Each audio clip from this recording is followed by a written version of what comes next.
Deuteronomy chapter 1. These are the words Moses spoke to all Israel in the wilderness east of the Jordan, that is, in the Arabah, opposite Suph, between Paran and Tophel, Laban, Hazareth, and Dizahab. It takes 11 days to go from Horeb to Kadesh Barnea by the Mount Seir road. In the 40th year, on the first day of the 11th month, Moses proclaimed to the Israelites all that the Lord had commanded him concerning them. This was after he had defeated Sihon, king of the Amorites, who reigned in Heshbon, and at Adriai had defeated Og, king of Bashon, who reigned in Ashtaroth. East of the Jordan, in the territory of Moab, Moses began to expound this law, saying, "The Lord our God said to us at Horeb, 'You have stayed long enough at this mountain. Break camp and advance into the hill country of the Amorites. Go to all the neighboring peoples in the Arabah, in the mountains, in the western foothills, in the Negev, and along the coast to the land of the Canaanites, and to Lebanon, as far as the great river the Euphrates.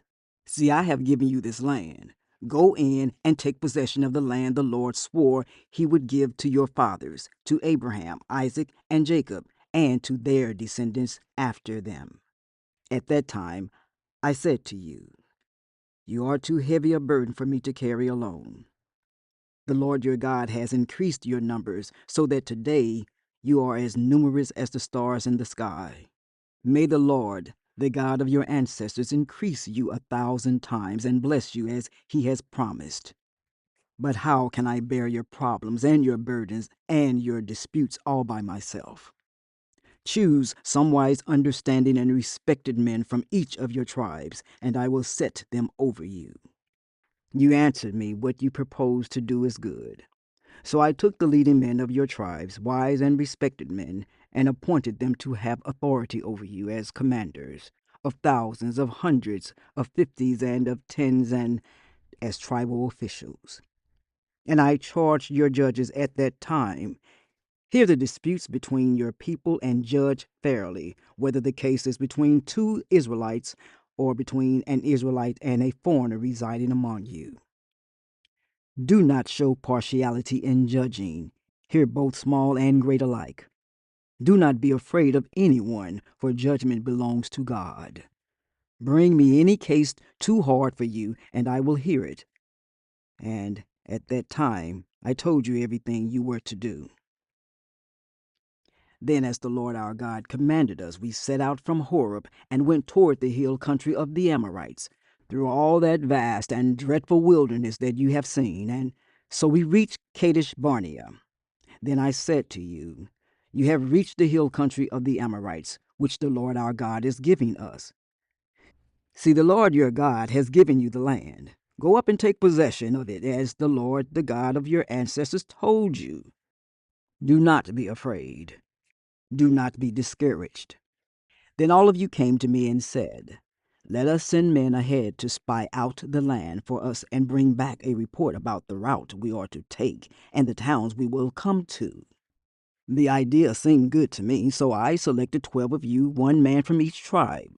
They left and went up into the hill country and came to the valley of Eshcol and explored it, taking with them some of the fruit of the land. They brought it down to us and reported, 'It is a good land that the Lord our God is giving us.' But you were unwilling to go up. You rebelled against the command of the Lord your God. You grumbled in your tents and said, 'The Lord hates us.' So he brought us out of Egypt to deliver us into the hands of the Amorites to destroy us. Where can we go? Our brothers have made our hearts melt in fear. They say, 'The people are stronger and taller than we are. The cities are large, with walls up to the sky. We even saw the Anakites there.' Then I said to you, 'Do not be terrified. Do not be afraid of them. The Lord your God, who is going before you, will fight for you as he did for you in Egypt, before your very eyes, and in the wilderness. There you saw how the Lord your God carried you as a father carries his son, all the way you went until you reached this place. In spite of this, you did not trust in the Lord your God, who went ahead of you on your journey. in fire by night and in a cloud by day, to search out places for you to camp and to show you the way you should go. When the Lord heard what you said, he was angry and solemnly swore, "No one from this evil generation shall see the good land I swore to give your ancestors, except Caleb, son of Jephunneh. He will see it, and I will give him and his descendants the land he set his feet on, because he followed the Lord wholeheartedly. Because of you, the Lord became angry with me also and said, 'You shall not enter it either. But your assistant Joshua, son of Nun, will enter it.' Encourage him, because he will lead Israel to inherit it. And the little ones that you said would be taken captive, your children who do not yet know good from bad, they will enter the land. I will give it to them, and they will take possession of it. But as for you, turn around and set out toward the desert along the route to the Red Sea." Then you replied, "We have sinned against the Lord. We will go up and fight as the Lord our God commanded us." So every one of you put on his weapons, thinking it is easy to go up into the hill country. But the Lord said to me, "Tell them, do not go up and fight, because I will not be with you. You will be defeated by your enemies." So I told you, but you would not listen. You rebelled against the Lord's command, and in your arrogance you marched up into the hill country. The Amorites who lived in those hills came out against you. They chased you like a swarm of bees and beat you down from Seir all the way to Hormah. You came back and wept before the Lord, but he paid no attention to your weeping and turned a deaf ear to you. And so you stayed in Kadesh many days, all the time you spent there. Chapter 2. Then we turned back and set out toward the wilderness along the route to the Red Sea, as the Lord had directed me. For a long time we made our way around the hill country of Seir. Then the Lord said to me, "You have made your way around this hill country long enough. Now turn north. Give the people these orders. You are about to pass through the territory of your relatives, the descendants of Esau, who live in Seir. They will be afraid of you, but be very careful.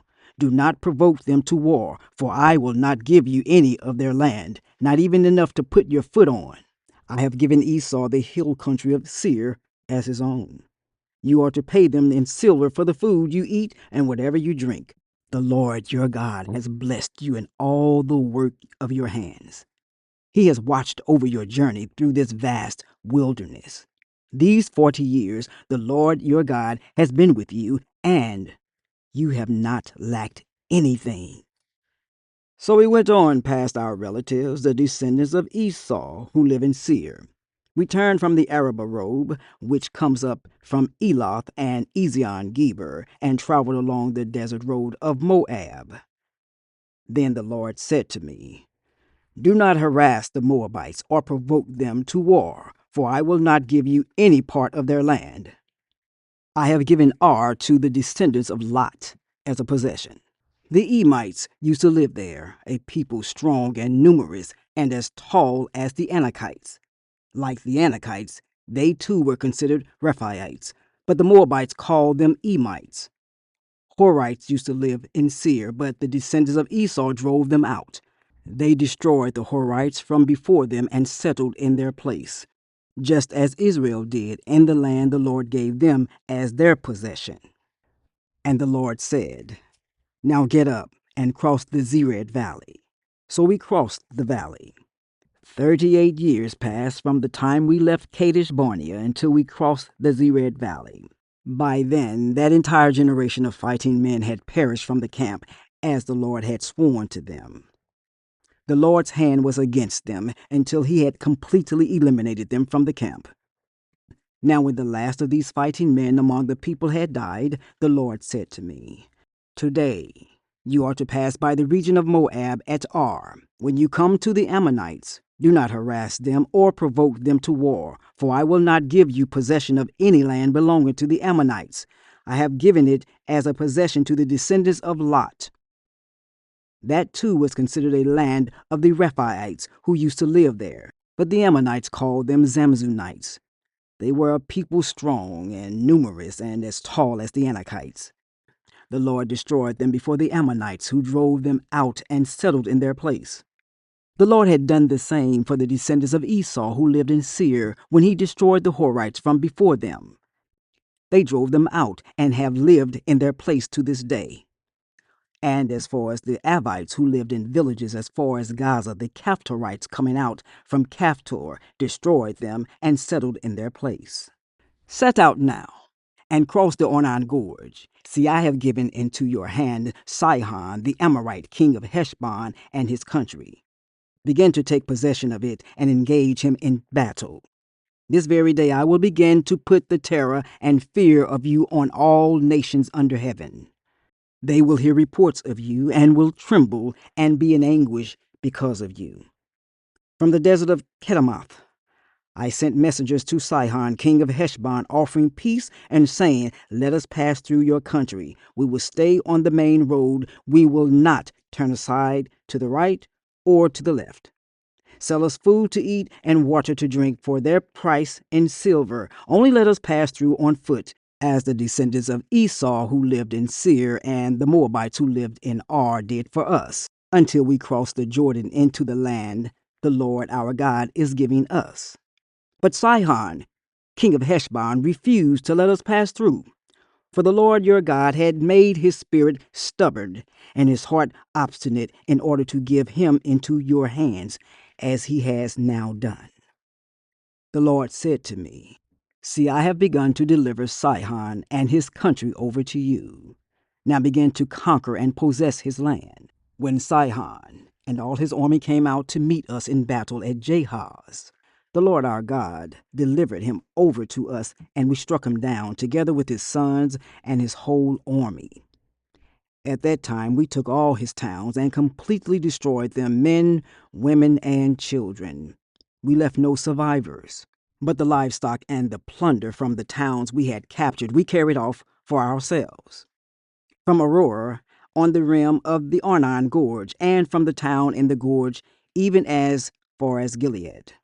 Not one town was too strong for us. The Lord our God gave us all of them. But in accordance with the command of the Lord our God, you did not encroach on any of the land of the Ammonites, neither the land along the course of the Jabbok, nor that around the towns in the hills. Chapter 3.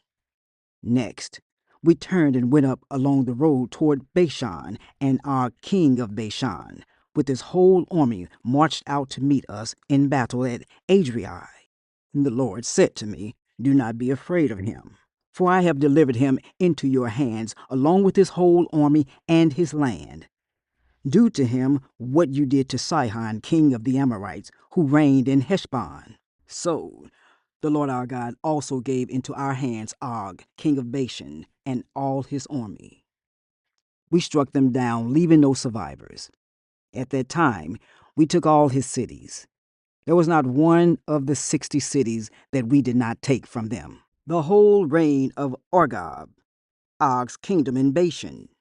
All these cities were fortified with high walls and with gates and bars, and there were also a great many unwalled villages. We completely destroyed them, as we had done with Sihon, king of Heshbon, destroying every city, men, women, and children. But all the livestock and the plunder from their cities we carried off for ourselves.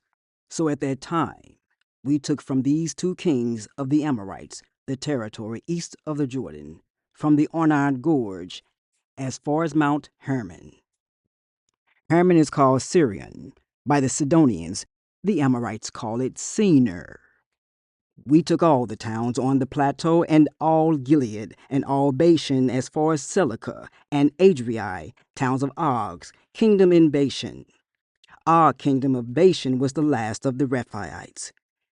His bed was decorated with iron, and was more than 9 cubits long, and 4 cubits wide. It is still in Rabbah of the Ammonites. Of the land that we took over at that time, I gave the Reubenites and the Gadites the territory north of Aurora by the Arnon Gorge, including half the hill country of Gilead, together with its towns. The rest of Gilead and also of Bashon, the kingdom of Og, I gave to the half-tribe of Manasseh. The whole region of Argob and Bashon used to be known as a land of the Rephaites. Jair, a descendant of Manasseh, took the whole region of the Argob as far as the border of the Geshurites and the Maacathites. It was named after him, so that to this day Bashon is called Havith Jair. And I gave Gilead to Makir. But to the Reubenites and the Gadites I gave the territory extending from Gilead down to the Arnon Gorge, the middle of the gorge being the border, and out to the Jabbok River, which is the border of the Ammonites. Its western border was the Jordan in the Arabah, from Kinnereth to the sea of the Arabah, that is, the Dead Sea, below the slopes of Pisgah. I commanded you at that time, the Lord your God has given you this land to take possession of it. But all your able-bodied men, armed for battle, must cross over ahead of the other Israelites. However, your wives, your children, and your livestock, I know you have much livestock, may stay in the towns I have given you, until the Lord gives rest to your fellow Israelites, as he has to you. And they too have taken over the land that the Lord your God is giving them across the Jordan. After that, each of you may go back to the possession I have given you. At that time, I commanded Joshua, you have seen with your own eyes all that the Lord your God has done to these two kings. The Lord will do the same to all the kingdoms over there where you are going. Do not be afraid of them. The Lord your God himself will fight for you. At that time, I pleaded with the Lord, Sovereign Lord, you have begun to show to your servant your greatness and your strong hand. For what God is there in heaven or on earth who can do the deeds and mighty works you do? Let me go over and see the good land beyond the Jordan, that fine hill country and Lebanon. But because of you, the Lord was angry with me and would not listen to me. That is enough, the Lord said. Do not speak to me any more about this matter. Go up to the top of Pisgah and look west and north and south and east. Look at the land with your own eyes, since you are not going to cross this Jordan. But commission Joshua and encourage and strengthen him, for he will lead this people across and will cause them to inherit the land that you will see. So we stayed in the valley near Beth Peor.